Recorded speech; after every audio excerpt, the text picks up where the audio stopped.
Hi friends, I'm Saili, one of the co-founders of Kraku. Recently I came across some comments that I feel represent like thousands of CAT aspirants. One student wrote, "Ma'am, I'm extremely struggling in LRDI. I don't know even how to start a set. How many sets should I solve every single day?" Another student asked, "Should I watch concept videos first or just keep solving more sets?" And maybe your question is even simpler. Why does DILR feel impossible? Because I know exactly what that feels like. You open a DILR set, read it once, then again, you make a small table, write one clue, erase it, read the set one more time, then you look at the timer, 8 minutes have already gone by. And honestly, at that point, you are not even trying to solve the set anymore, you're just hoping that something will click. Then in the evening, you watch the video solution, and then you think, oh, this set could have been done. This solution wasn't even that difficult. Then the next mock comes and the same story, different set, but the same thing happens again. And slowly a dangerous thought starts to appear in your mind. Maybe LRDI just isn't for me. If you have ever had this thought, I have good news. Your problem is not intelligent. DILR is not a section which is only for smart people. In fact, students who eventually become very good at LRDI don't start differently from you. They just make a few important changes in how they practice. And once you make those changes, LRDI will start to feel like a completely different section. So let's first understand why LRDI is difficult and what you should be doing differently. Before we move on, if you're serious about CAT, please hit the like button and subscribe to this channel. On this channel, every minute you spend will make you a little bit more smarter, a little bit more confident, and a little bit closer to your dream B school. So let's get back to LRDI and what makes it so difficult. The toughest part of LRDI is not that the sets are difficult, it's the uncertainty. In quant, I can predict that roughly this will be the question distribution. Same with VARC, I can predict what kind of passages will be asked. But LRDI can feel completely unexpected. There is no set pattern. The second reason why it feels difficult is that there is no real portion to learn. No formulas to mug up, no theorems to see, no portion at all. Which means that you have nothing to fall back on. LRDI feels like you're driving in the dark with the lights off. So the first step that you have to take is to illuminate the path. The sets in LRDI cannot be fully predicted, but they are not random. There's a pattern we have observed over time. 4 types of sets that are asked again and again. First is puzzles. So Einstein's puzzles, quant puzzles, enumeration puzzles. Second is arrangements, linear arrangement, circular arrangement, arrangement across levels. Third is charts, reading different types of charts and tabulating that data. Fourth is tables, filling in missing information and inferring the required information. These 4 have come again and again in CAT. There are other types of sets that also come. Games and tournaments, sets and Venn diagrams, 2D puzzles, scheduling. But no topic comes as often as these 4. So always think of these 4 types of sets as tier 1 sets.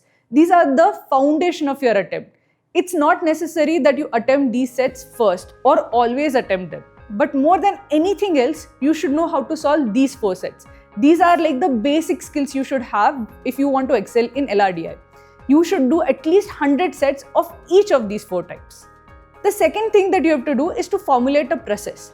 For each type of set, you should know how you should approach the set. I believe in LRDI, the toughest part is the start of the set. You don't know where to start, how to start, and if you make a mistake in the first step, if you draw the wrong table, then often it can become unsolvable. So learning the first step for each type of LRDI set is crucial. This is where Kraku's concept videos and video solutions come in. We always start by teaching you the right representation format, and there's a right format for every type of set. For Einstein's puzzle, there's a right representation format. For arrangements, there's a right representation format. For games and tournaments, there's a right representation format. And if you don't know that format, you will struggle a lot at the start of the set. So what you have to do is basically you have to learn the right representation format for each type of set that can come. Memorize them the same way you would memorize the formulas in quant. These are the tools that you have to use to crack the LRDI section. Now suppose if you have learned all the representation formats that are there, now what to do next? Now comes the step that differentiates the toppers from the rest. In CAT 2025, the LRDI 100 percentiler was one of Kraku's content managers, Kushal. He recently joined IMA and I'll put the link to his interview in the description box. He was asked how he cracked LRDI. There were 7 content managers, so what did this one person do differently that he scored 100 percentile while the others did? Well, he would check every single LRDI set that was made in Krakow. Whether it was for Dash Cats, for live sessions, for our Saturday LRDI marathons, he would check every single set that was made. In the period of 1 year, he would have solved upwards of 300 sets and corrected their explanations. This one habit put him leagues ahead of others. So the next step, the crucial step that you have to do after learning the representation format is to use those formats to solve the set. If you use the format 20, 30, 40 times, it gets imprinted in your mind. You won't fumble at the start. You will remember from memory how to solve a set of that particular type. This is the advantage that you need to crack LRDI, that starting advantage that you need. Now imagine if there are two students writing the same CAT paper, same question, same 60 minutes. One gets around 98 percentile, the other struggles to clear the sectional cutoff. So how is that possible? Why is it that people with the same skill set, there's such a huge variance in results? Now suppose you have done all of this. You are very, very good at certain types of sets. Now what is the next thing that you have to do? If you have already done this, why is it that there is a lot of variance in your scores? Sometimes you are able to solve 3 sets, sometimes not even single set. What is actually going wrong over here? Well, there's one small thing which often makes a huge difference to your LRDI score, which is set selection.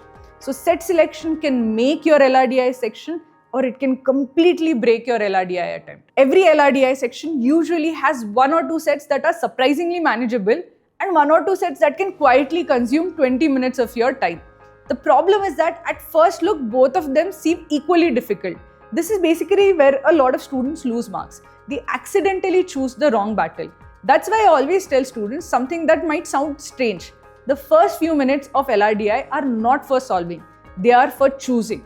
And now what I want you to do, in the first few minutes, I don't want you to solve anything. I want you to look at all the 5 sets that are there and I want you to write down the attempt order. Which set you're going to attempt first, which set you're going to attempt second, which set you're going to attempt third, and so on. Maybe 1 in 3 lakh students will do all 5 sets, but writing down this preference order will bring clarity to your attempt. So write down all 5 sets, what would be the attempt order. The first set that you attempt should be the easiest set, and the 5th set that you attempt should be the hardest set. Whichever set you find as the easiest, mark it as the first in attempt, and whichever set you find as the hardest, say that I'll attempt it last. Mostly you will never attempt that set, but you should have that preference order in front of you because it will make it much more simpler for you to navigate the section. If you haven't already seen our topper interviews, I'd recommend that you all see them, not just to see what they did right, but also what they did wrong. This is one story of Amish who scored 99.98 percentile in CAT and he converted IIM Bangalore. I'll put a link to the video in the description box.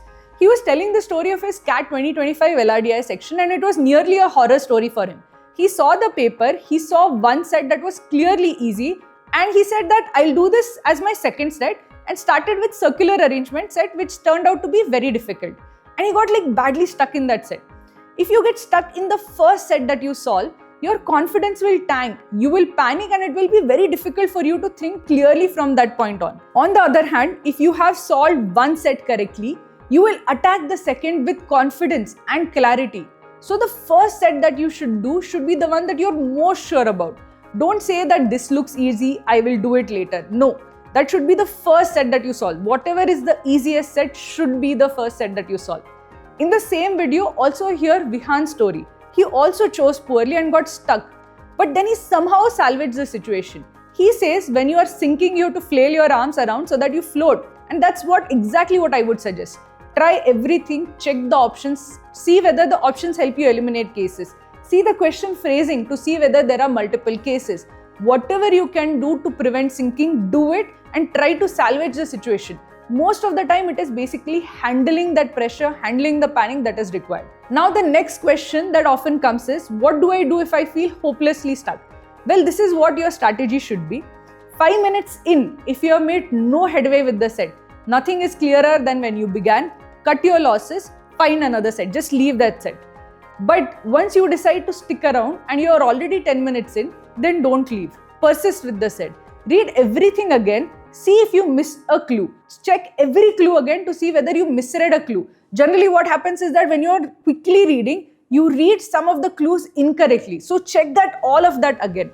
In the first 5 minutes, if you are not able to make any headway, any progress, cut that particular set. But once you have invested 10-15 minutes of your time, then don't move on to another set, because then that is bad decision making. You'll go from set to set without making any progress, and then your entire LRDI section will be gone. Now, a lot of students ask me, how do I get a sense of which set is easy, which set is difficult? It comes from experience. It basically comes from solving hundreds of sets. You will get an intuition about DILR sets. If you know somebody who works in like customer service, very quickly they realize that if somebody is going to be a painful customer, they get that intuition very quickly. Similarly, if you have solved hundreds of sets, immediately you get the sense that this is a painful set. And judgment and intuition take time to build. So this is also why consistency matters so much. LRDI would not improve just because you solve like 20 sets in one Sunday. It improves if you solve one set every single day. If you solve one set today, another tomorrow, and you keep showing up for months. Even one good set every day can create massive improvement over time. Because DILR is a skill, and skills are built through repetition. In fact, this is exactly why we have created the Kraku's Daily Target, free for everyone. And here's the best part. Every day, a new target is assigned to you, and that day's target remains free if you complete it on the same day as it is assigned.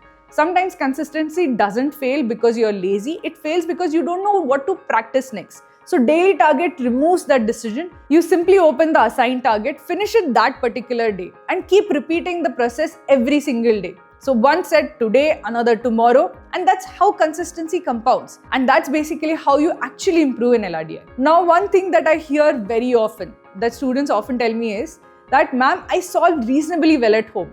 Then why does everything fall apart in mocks? Honestly, I think every CAT aspirant has asked this question, because at home things feel manageable. Then comes the mock, the first set looks difficult, the second one also looks difficult, the timer is running, you're stressed, and then after some time you're panicking. And before you know it, you're wondering, how did I become so bad in LRDI in just 1 hour? Nothing happened to your intelligence. Mocks are just simply testing something different. CAT asks uncomfortable questions. Can you stay calm when nothing is working? Can you choose the right set under pressure? Can you leave a difficult set? Can you recover after making one bad decision? These are exam skills, and exam skills improve only under exam condition. That's why I always tell students, don't treat mocks as scorecards. Treat them as training sessions. And if you're not taking mocks regularly yet, please start by taking the 3 free CAT mocks Kraku has. So use them as diagnostic tests, use them as training sessions. Don't worry about the score initially. Use those mocks to discover what's actually stopping you from scoring better in LRDI. After every mock, answer just 4 questions. Which set should I have attempted first? Which set should not have been attempted? Which was the trap? Okay. Which set, at what point did I feel stuck? And which clue was the most important to open up a set? Just these 4 questions again and again ask yourself. And if you do this enough number of times, something interesting begins to happen. You stop looking at DILR as puzzles, you start to see a game of decisions. And CAT rewards good decisions more than perfect solving. So if you are struggling with DILR today, please don't conclude that you are not intelligent enough. Ask yourself better questions. Did I know the representation format for this set? Did I choose the first set correctly? Am I staying too long on difficult sets? Am I practicing consistently? Because if you keep improving these things, something interesting happens. One day you'll open a DILR set that would have scared you a few months ago. You will read it, draw the structure, start making deductions, and somewhere in the middle of it you will realize that, wait, I am able to solve it. The pen that once stopped moving is moving again. And this time it isn't luck, it's a skill that you have been building all along. You don't become good at LRDI when everything starts clicking. Everything starts clicking because you stayed long enough to become good at DILR. Now I want to hear from you. What is your biggest challenge in LRDI right now? Getting started, getting stuck in the middle, choosing the wrong sets, or staying consistent? Comment below and let me know, because your answers might become our next strategy video. If this video gave you even a little more clarity about LRDI, please hit the subscribe button. On this channel, our goal is simple: help you avoid unnecessary confusion, prepare with clarity, and make every minute of your CAT preparation count. And don't forget to subscribe for more valuable videos on CAT preparation, strategies, and practical tips. Thank you for watching, and all the very best for CAT. I'll see you in the next video.